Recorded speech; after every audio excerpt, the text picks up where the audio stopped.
This is Questions of Courage, a podcast from the youth section at the Goetheanum, hosted by Nathaniel Williams. Welcome to Questions of Courage. As I've mentioned before, the name for this small production comes from an address that Rudolf Steiner gave to a group of young people over 100 years ago. And in the context of that address, he was speaking about how, particularly with certain questions that have to do with thinking about, contemplating the place of the spirit in the human being and the greater world, it's not just a question of kind of thinking or understanding, but there's also a question of courage involved. Of course, he's speaking 100 years ago, but certainly one could say the same today.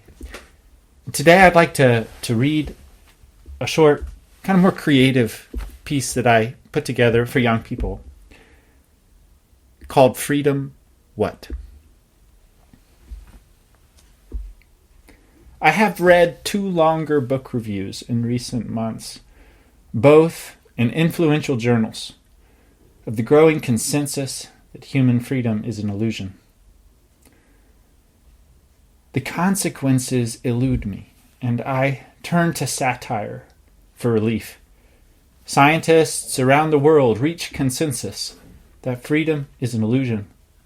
They have now turned to the question of what the significance of this conclusion can be, given they are unsure exactly what conditions have brought it about.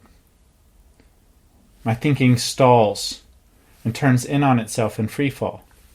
It's like I'm trying to get a small piece of shell out of the egg white, and each time I stab my finger in, the piece of shell is displaced.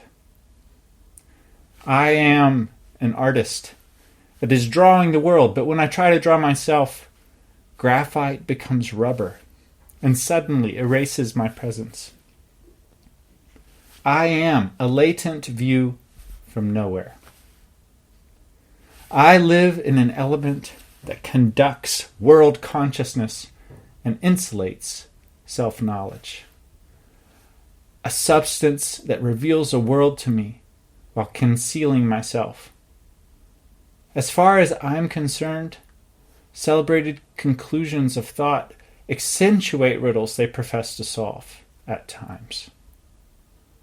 But of course, there is, after all, natural science in the expanded majesty of the universe. And satisfaction wells up in me as thought marries action and physics and rockets fire and fly.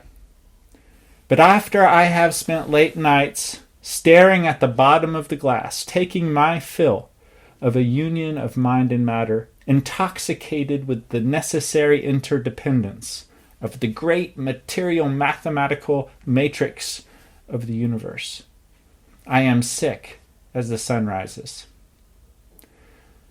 Sunrise greets me with the penetrating question of why, while the how of a necessary and functional web of cause and effect entices me away from the headache and back to sleep.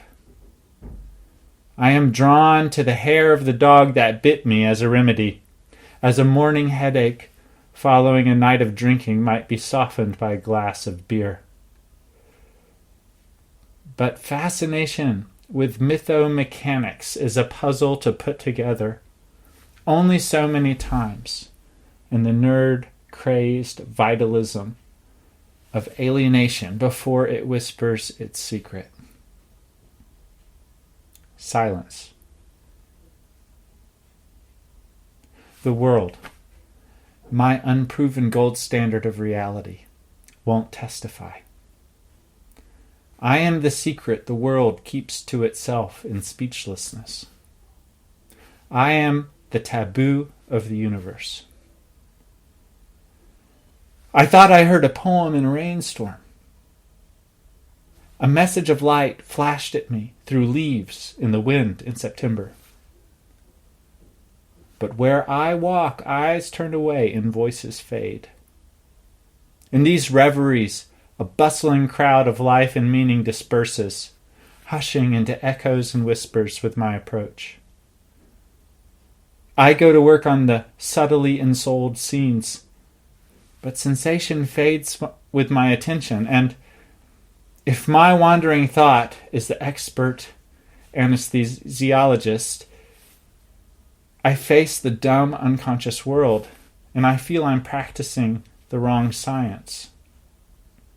I want to administer not anesthetic, but aesthetic attention.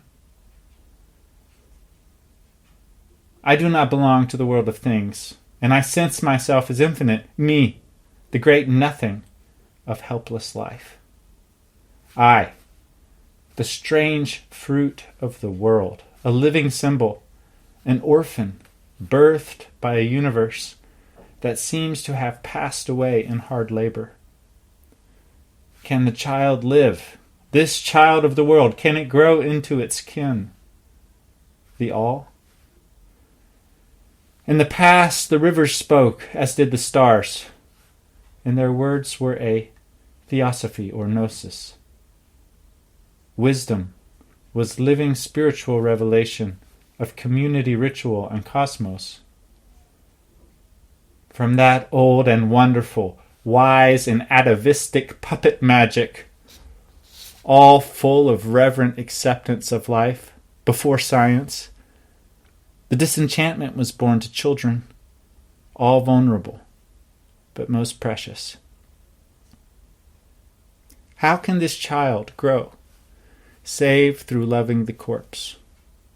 Not simply its inert, mytho-mechanical form, but as a body that has not quite yet gone back to dirt, wherein the beautiful forms of a once living divine presence is still visible, if devoid of the living self.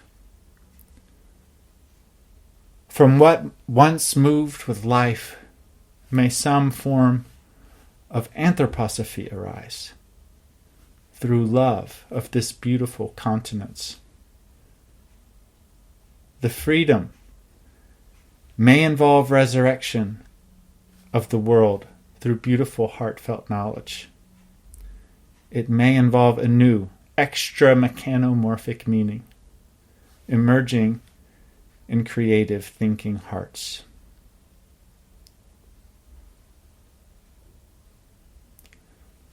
Questions of Courage is a simple production. It's a collaboration between the youth section and the communications team at the Goethe Annum. And the Goethe Annum as a project exists because generations people have volunteered and generously given not only to create this building at the Goethe Annum, but all the activities related to the School for Spiritual Science and the sections. And it's always good to remember this, and that this is a free and independent network of people working on a common ideal. And with that spirit, I invite you to consider contributing. Anything you give will go towards youth work at the youth section. And thank you again for joining.